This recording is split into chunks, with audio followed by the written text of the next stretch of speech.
Halo semuanya, selamat datang kembali di On Road Indonesia. Makin berkurangnya kapasitas jalan seiring dengan meningkatnya jumlah pengendara kendaraan bermotor, mendorong pemerintah Kota Bekasi membangun akses jalan yang baru dengan memanfaatkan lahan-lahan yang berada di pinggir saluran irigasi. Salah satunya adalah lahan yang berada di pinggir saluran sekunder Rawa Baru, Bekasi Jaya, yang juga berbatasan dengan Duren Jaya di Jalan Nonon Sontani.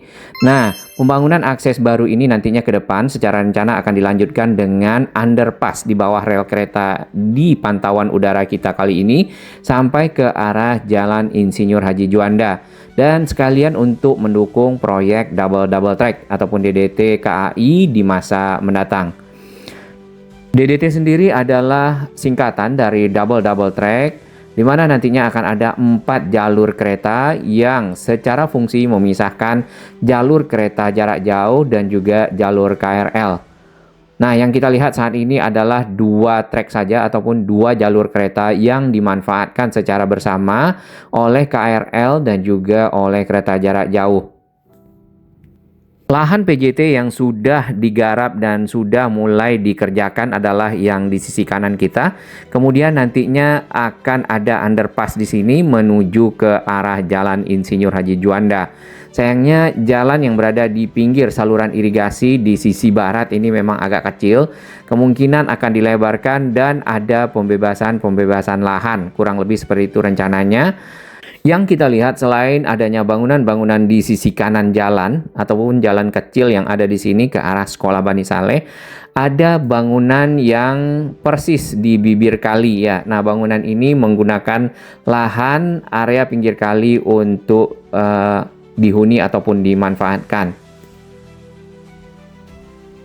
Hal tersebut disampaikan juga oleh Kepala Dinas Bina Marga dan juga Sumber Daya Air Kota Bekasi, Pak Idi Sutanto. Nah, beliau mengatakan pemerintah Kota Bekasi menjadikan perbaikan dan pembangunan infrastruktur di Jalan Nonon Sontani, Duren Jaya, Bekasi Timur sebagai salah satu prioritas. Ya, dan ini juga untuk mendukung pembangunan underpass yang nantinya ada double track di atasnya ataupun 4 rel kereta, di mana akan ada pemisahan antara kereta jarak jauh dengan kereta KRL jalurnya. Dikarenakan adanya double track, maka kereta yang akan lewat itu jumlahnya ataupun frekuensinya akan semakin banyak. Dengan begitu, perlintasan sebidang yang ada di Kota Bekasi kemungkinan akan ditutup dan digantikan dengan underpass ya, seperti yang tadi di Duren Jaya, atau juga dengan flyover seperti yang ada di Bulak Kapal. Nah, underpass lainnya yang kita lihat itu nanti akan ada di sekitar stasiun Bekasi. Di media online lainnya kita dapat lihat di sini ada update pekerjaan dari pembangunan akses jalan yang baru, lokasi proyek Jalan Nonon Sontani, Kelurahan Duren Jaya, Bekasi Timur. Tujuan pembangunannya adalah mengantisipasi dampak operasional double track ataupun DDT PT KAI yang akan memicu penutupan pelintasan sebidang.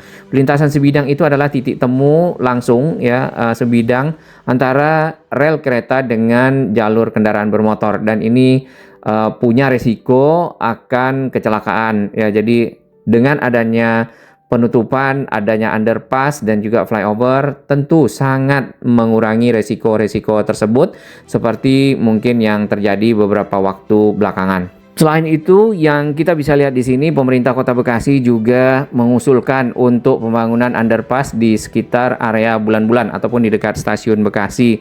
Nah, dengan adanya underpass tersebut tentu dapat mengurangi kecelakaan, kepadatan arus lalu lintas, dan juga hal-hal lainnya yang tidak diinginkan. Nah, dananya itu diambil dari dana pada saat pembangunan flyover Bulak Kapal kemarin, langsung disiapkan dana dari pusat. Jadi dana yang sudah ada sebelumnya itu dialihkan untuk bisa dipakai di pembangunan underpass Bulan-Bulan. Baik, ini adalah underpass Jalan Nonon Sontani, dan saat ini 2 jalur itu dipergunakan oleh kendaraan dari 2 arah yang berbeda. Di atas ini ada 2 rel saja ataupun 2 trek dari rel kereta. Nantinya ini akan lebih lebar dari saat sekarang. Jadi akan ada 4 trek, 4 jalur kereta, 2 kereta jarak jauh dan 2 kereta KRL. Nah, ini baru satu sisi. Kemudian akan ada underpass yang baru di kanan ya, kalau memang rencananya direalisasikan.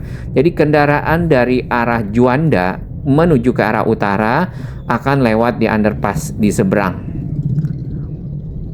Sehingga arus kendaraan dari arah utara menuju ke Juanda di sini akan mempergunakan kedua jalurnya.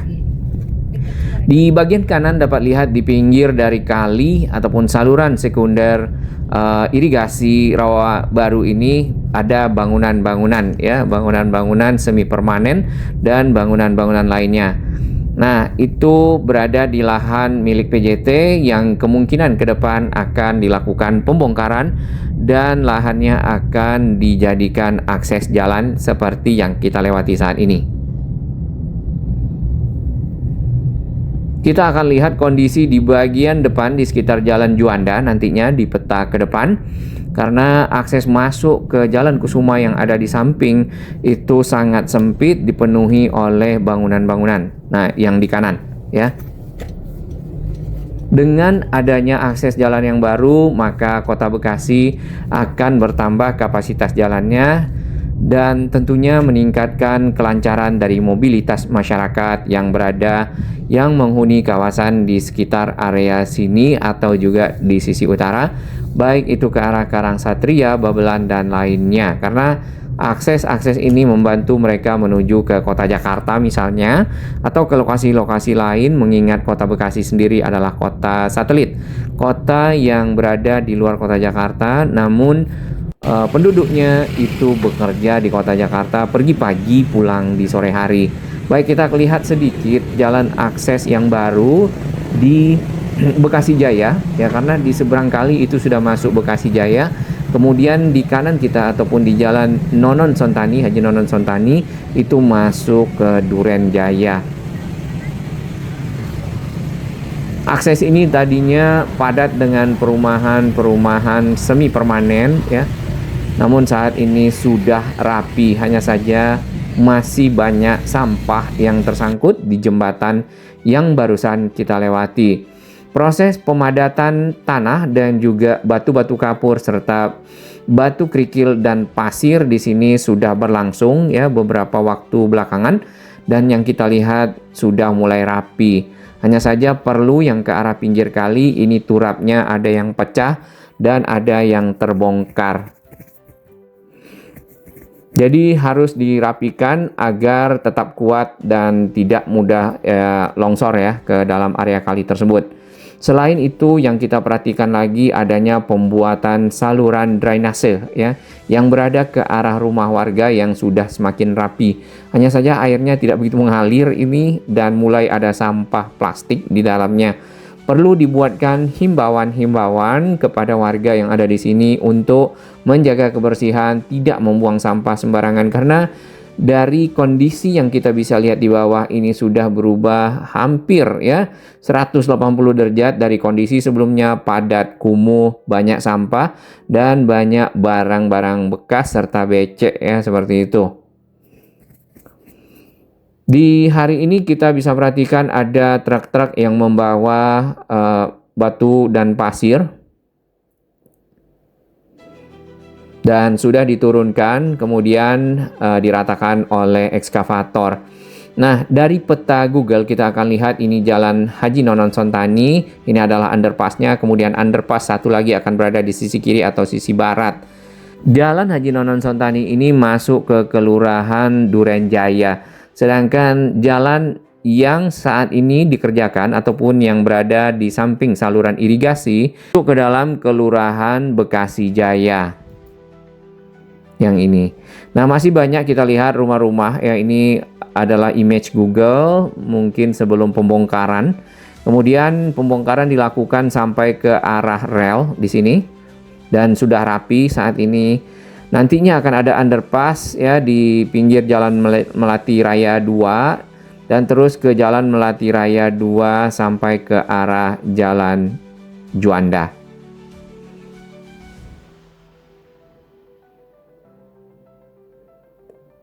Kita bisa lihat Jalan Melati Raya 2 ini agak lebih sempit. Jadi akan ada proses-proses pembebasan lahan agar membuat aksesnya lebar selebar Jalan Nonon Sontani yang ada di sisi timur dan dapat dilewati oleh kendaraan dengan nyaman ya dan lebar tentunya. Kita akan lihat di Google Street View. Nah, kurang lebih seperti ini Jalan Melati Raya 2, di depannya sekali sudah ada bangunan di kedua sisinya. Yang jelas yang kanan ini masuk ke lahan PJT, harusnya karena berada di pinggir kali. Kita terus ke arah utara, di bagian pinggir ini dipergunakan untuk berjualan yang di sisi barat ya. Jadi akses jalannya hanya sekitar 2 meter ya ataupun 2,5 meter, mungkin 2 meter kalau kita lihat dari ukuran kendaraan yang melewati area ini, dan cukup sempit ke arah pinggir kalinya. Kalau misalnya dilebarkan ke arah pinggir kali, paling tidak ini dapat 3 meter, tapi hanya bisa dilewati oleh satu kendaraan bermotor roda 4. Kita teruskan di Jalan Melati Raya, ini sekolah ya, Bani Saleh. Nah, ini bangunannya permanen ke arah pinggir kali. Ini juga permanen, namun menggunakan atap asbes karena mungkin mudah didapat. Ini dipakai buat berdagang. Ini untuk balai-balai atau gazebo. Kemudian ini juga dipakai untuk berdagang. Cukup banyak lahan yang dipakai untuk berdagang di pinggir kali sampai ke arah rel. Dan yang paling ujung dipergunakan untuk membuang sampah ya, tempat sampah lah di situ. Jadi kurang lebih kondisi yang kita bisa lihat di Jalan Melati Raya 2 yang nantinya akan dipergunakan kalau memang underpassnya jadi adalah seperti yang tadi. Sedikit kita lihat di Jalan Kusuma, ini area di Pasar Bekasi. Kita perhatikan cukup padat dan banyak bangunan-bangunan yang berada di pinggir pagar dari rel KAI. Sebenarnya tidak masuk lahan KAI, namun persis berada di pinggir pagar dari jalur rel ya, kurang lebih seperti ini. Dan ini adalah pasarnya. Nah, kepadatan arus lalu lintas yang keluar masuk pasar itu sering terjadi di Jalan Haji Nonon Sontani ini, baik di pagi hari atau juga mungkin pada saat pasarnya ramai.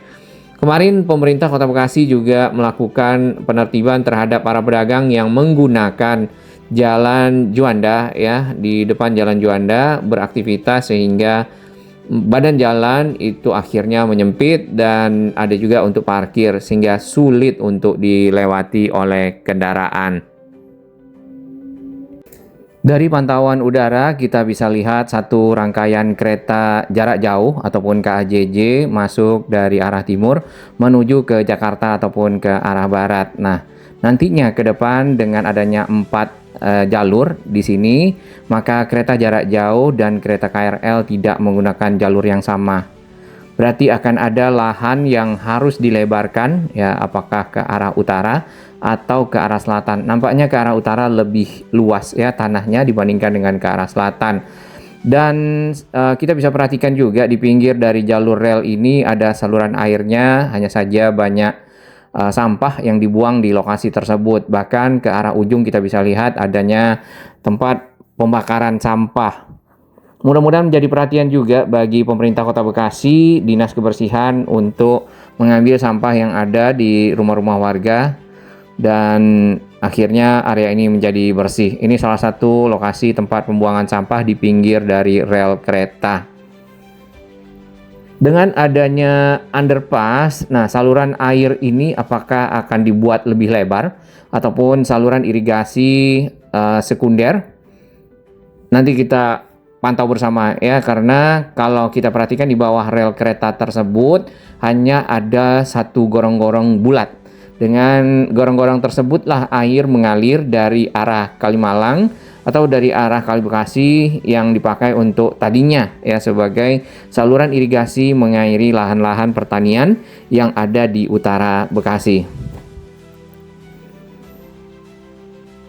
Lebar dari jalan yang baru ini sama dengan lebar kali, yaitu sekitar 12 meter. Namun di beberapa titik ada yang lebih sempit ya, dikarenakan mungkin lahannya agak mepet ke pinggir kali, ditambah lagi akan ada saluran air baru ataupun drainase ke arah lahan rumah-rumah warga. Di sini sudah semakin rapi, kita lihat sampai ke arah depan SPBU, lanjut lagi sampai ke arah lahan hijau yang ada di sana.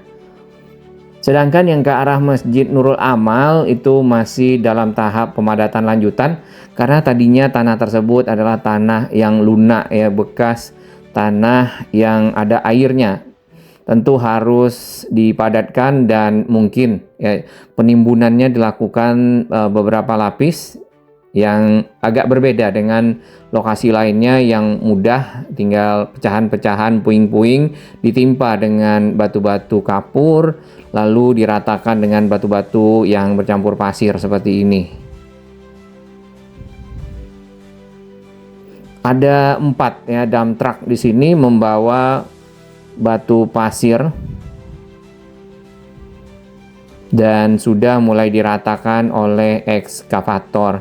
Tinggal dilanjutkan untuk turap ke arah pinggir kalinya agar sekalian rapi, dan akses jalan ini nantinya akan menjadi akses kendaraan dari arah selatan atau dari arah Jalan Haji Juanda menuju ke arah utara, menuju ke arah Karangsatria misalnya atau ke arah Babelan. Nah, ini adalah titik awal dari pekerjaan akses jalan yang ada di pinggir saluran irigasi di dekat Masjid Nurul Amal. Di sebelah kiri, sebelah barat yang banyak pohon pisang ini masuk ke Kelurahan Bekasi Jaya. Kemudian di seberangnya Jalan Haji Nonon Sontani masuk ke Kelurahan Duren Jaya. Pokoknya ada jaya ya, berjaya. Selain itu di pinggir dari Jalan Haji Nonon Sontani sendiri ada bangunan-bangunan yang dipakai untuk berdagang. Ada beberapa yang sudah dibongkar, namun ada beberapa yang masih di sana, termasuk juga para pedagang tanaman-tanaman hias. Namun kalau tanaman hias akan menambah ruang terbuka hijau ya, jadi tidak begitu prioritas untuk dilakukan pembongkaran, nampaknya seperti itu. Ke arah lahan-lahan warga yang kita lihat di sini ada pembuatan turap selain adanya beton-beton Yudits yang dipakai untuk saluran air. Jadi ada tanggul lah paling tidak untuk menahan dari beton Yudits tersebut, atau kalau bisa ditinggikan, jadi tanggul bisa menghalangi air masuk ke rumah warga. Bahkan di bawah ini kita lihat di depan dari rumah warga tersebut seperti empang.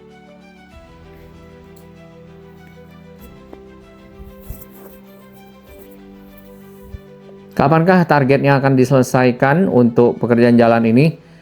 Mungkin untuk sampai ke arah rel ya akan lebih cepat selesainya, dan perlu jembatan penghubung agak lebih besar antara jalan yang baru ini dengan Jalan Haji Nonon Sontani, karena untuk bisa merekayasa arus lalu lintas membelokkan kendaraan roda 4 yang lebih besar misalnya seperti truk dan lain-lain, ini memerlukan ruangan yang lebih lebar. Ini truknya juga benar-benar hati-hati ya, masuk ke kawasan ini membawa tadi batu dan pasir. Kemudian untuk putar balik pun juga harus ekstra hati-hati karena lahannya cukup sempit.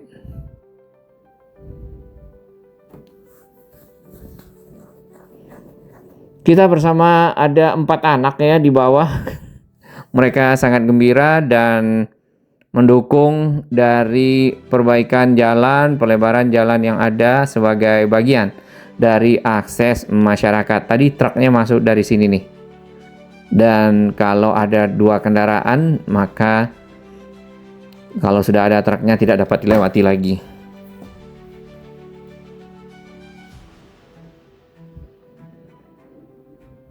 Lanjut ke arah rel. Nah, ke arah rel ini belum ditimbun secara lebih rapi seperti penggunaan batu kapur dan juga batu pasir yang ini.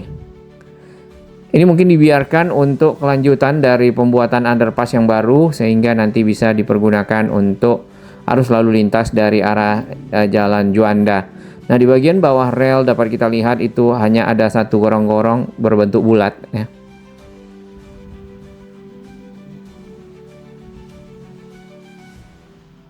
Mudah-mudahan tidak ada sampah yang tersangkut di dalam gorong-gorong tersebut sehingga membuat arus air menjadi tersendat dan akhirnya meluap ya di bagian ke arah Jalan Juandanya. Nah, ini relnya. Rel itu juga lebih tinggi secara lokasinya dibandingkan dengan gedung-gedung ataupun bangunan-bangunan yang berada di pinggirnya. Dan dibuatkan turap batu kali di sini, bronjong seperti itu berjenjang untuk mengokohkan area pinggir rel yang ini. Sama ya, tempat pembuangan sampah dan tempat menaruh barang-barang bekas juga di sini.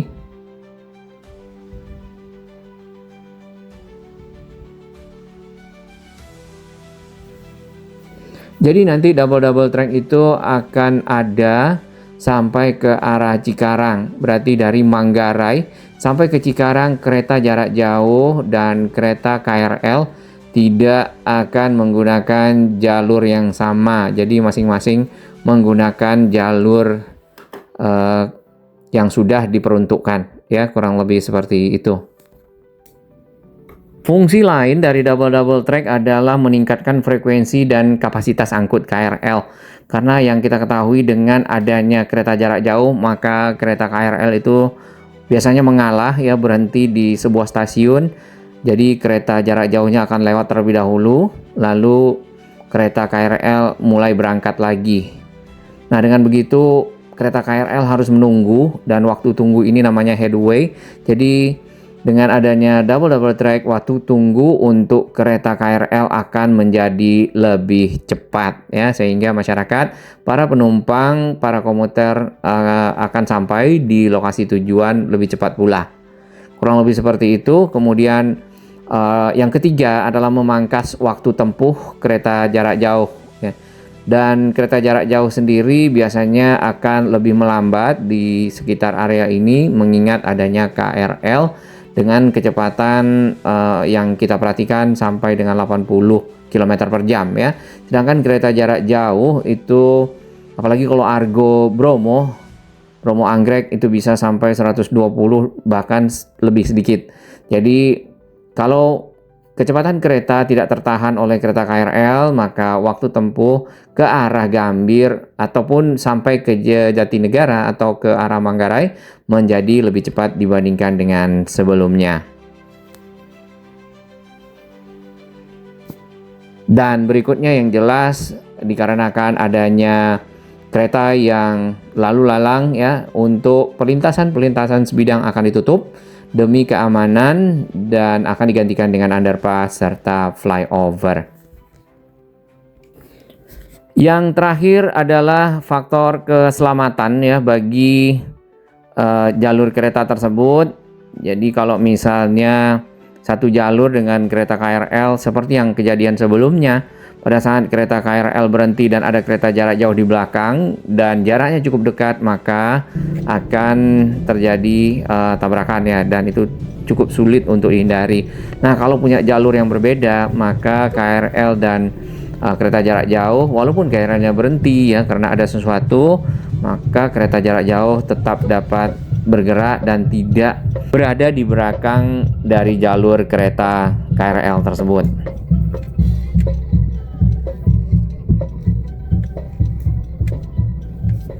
Lalu paling terakhir sekali adalah mendukung integrasi dari kawasan transit oriented development dengan adanya penambahan kapasitas kereta ya, waktu tempuh yang lebih cepat, kemudian on time, maka area-area yang ada di sekitarnya akan menjadi lebih berkembang, tepatnya di area-area stasiun, dan menambah minat masyarakat yang tadinya menggunakan kendaraan bermotor, kendaraan pribadi, beralih ke transportasi umum, mengingat waktu tunggunya lebih cepat dan juga on time. Nah, ini yang akan dilakukan dan dibangun dari waktu ke waktu ya, terus-menerus sampai nanti menjadikan area yang ada di Kota Bekasi ya punya underpass, punya flyover, lebih aman, lebih nyaman, tepat waktu. Terus ini salah satu contoh yang kita bisa lihat ya, area masuk ke pasar pun sulit untuk ditata.